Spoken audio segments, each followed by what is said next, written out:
Le DAF Fresh Morning, c'est 104.5 tonnes de bonne humeur. Tous les matins sur Urban FM. La meilleure radio de la capitale. La meilleure radio de la capitale. Vous êtes sur les 104.5 Urban FM, la station Urban, on est avec Samantha. Samantha, bonjour. Bonjour. Comment tu vas ce matin? Ça va bien. Alors, on parle de quoi? Alors, on va parler des conduites à risque à l'adolescence.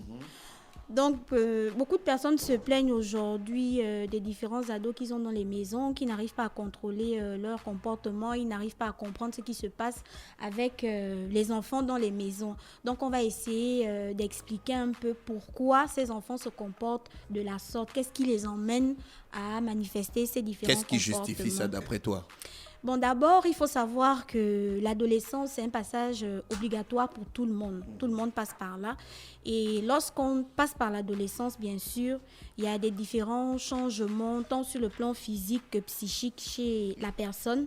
Donc, du coup, quand on quitte du stade d'enfant pour basculer vers le stade adulte, la période transitoire, c'est l'adolescence. Donc, il y a le corps qui change. Il y a la voix qui change. Il y a le cerveau qui continue sa maturation. Donc, du coup, il y a des systèmes, il y a des méthodes, des mécanismes que les enfants, parfois, ne maîtrisent pas. Donc, eux, ils cherchent à se créer leur propre identité. Ils cherchent à s'affirmer dans la société. Ils cherchent à affirmer le moi. Ils cherchent à se déployer en tant que moi, en tant que personne à part entière, ne dépendant plus des parents. Donc, du coup, ça peut emmener plusieurs comportements déviants parce qu'il veut se découvrir, il veut tester plusieurs choses. Je vais prendre un exemple. Un enfant qui voit son parent, par exemple, prendre de l'alcool de manière répétitive ou pas, ou alors lorsqu'il il sort du cadre familial, il va dans d'autres endroits, il se rend compte qu'il y a des personnes qui consomment de l'alcool. Il est animé par l'envie de goûter, par l'envie de savoir ce que ça fait. Parce qu'il voit, on lui dit par exemple, telle personne est saoule. Et la personne manifeste un comportement. Donc lui, il va essayer de comprendre pourquoi la personne manifeste ce comportement. Comment l'alcool peut l'emmener à divaguer. Comment l'alcool peut l'emmener à faire des choses qui, du point de vue normal, ne sont pas bien. Donc, il va aller goûter aussi pour savoir ce que ça fait. Et lorsqu'il va consommer et qu'il sera aussi dans cet état-là, il va comprendre ce qui pousse ces personnes à se comporter de la sorte. Donc, en fait, il va essayer de toucher à tout. Il va essayer de tout tester pour pouvoir s'affirmer. Et lorsqu'il essaie de tout tester, il touche à ce qui est bon, il touche à ce qui est mauvais. Parfois, on a des ados qui, dans les maisons avec les parents, ce sont des conflits tout le temps. Donc, étant donné, comme je l'ai dit, que déjà c'est une période obligatoire, c'est un passage obligatoire, il y a parfois certains ados qui manifestent des comportements déviants parce qu'ils veulent attirer l'attention des parents. Pourquoi? Parce qu'on a des ados qui vivent avec leur papa et leur maman. On a des ados qui vivent dans des familles recomposées. On a des ados qui vivent dans des foyers d'accueil. Donc, vous voyez que le type d'éducation n'est pas pareil. On ne reçoit pas la même éducation. Et il faut aussi prendre en compte qu'on a l'éducation de la maison, c'est-à-dire l'éducation que les parents donnent à leurs enfants. On a l'éducation que les enseignants donnent à l'école et on a l'éducation de la rue. Malheureusement, on a pu constater que l'éducation de la rue prime toujours sur l'éducation de la maison. Pourquoi? Parce qu'il y a certains enfants qui préfèrent brader l'éducation de la maison, se dire que ça, c'est pas important et adopter plutôt le comportement de la rue parce que pour eux, ça paraît peut-être plus simple.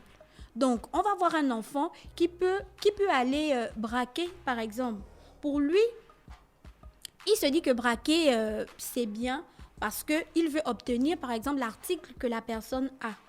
Mais derrière ça, derrière ce braquage-là, en essayant de s'affirmer, il cherche quoi? Qu'est-ce qu'il veut manifester? On a par exemple l'adrénaline, la poussée d'adrénaline.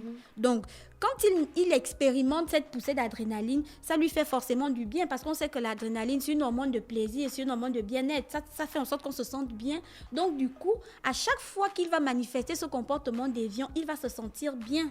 Donc, si toi, tu lui demandes d'arrêter de le faire, sur le coup, il ne le fera pas parce que lui, il sait ce qu'il tire à travers l'acte qu'il est en train de poser.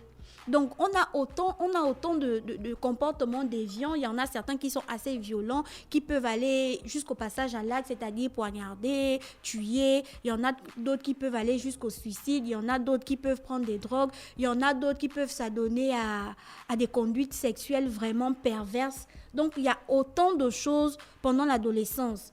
Maintenant, la responsabilité revient aux parents de sensibiliser parce que pendant cette période, il n'y a pas un médicament, un comprimé qu'on peut donner à l'ado en lui disant que si tu prends ça, ça va tout de suite te calmer, tu vas arrêter de mal te comporter.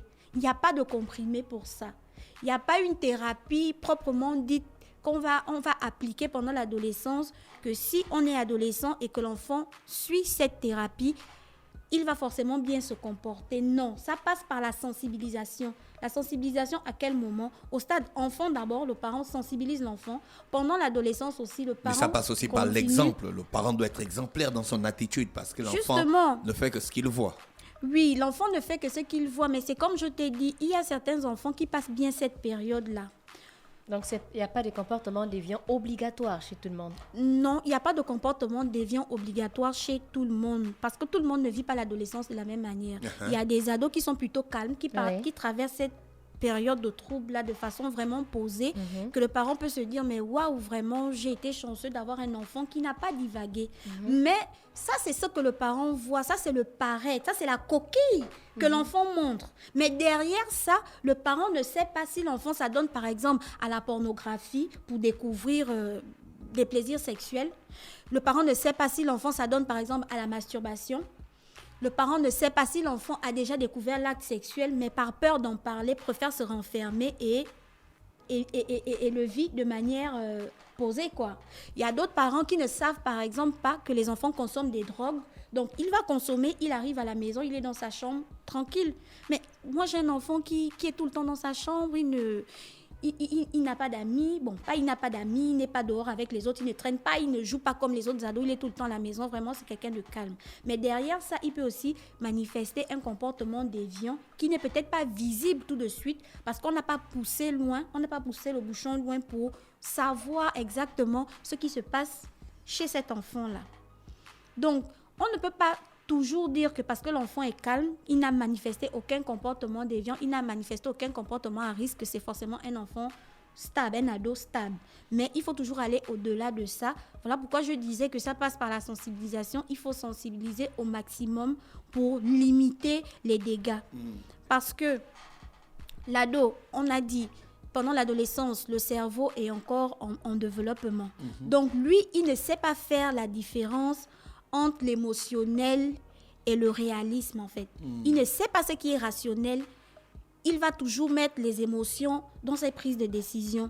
Et quand il met les émotions dans la prise de décision, ça n'avantage pas forcément son entourage, c'est-à-dire les parents ou les tuteurs ou les personnes qui sont responsables de cet ado-là. Donc, du coup, il faut vraiment montrer le bien fondé de l'acte qu'on demande à l'enfant de poser. Il faut vraiment être regardant. Parce qu'on a aussi des ados aujourd'hui qui, je vais prendre le cas des jeunes filles.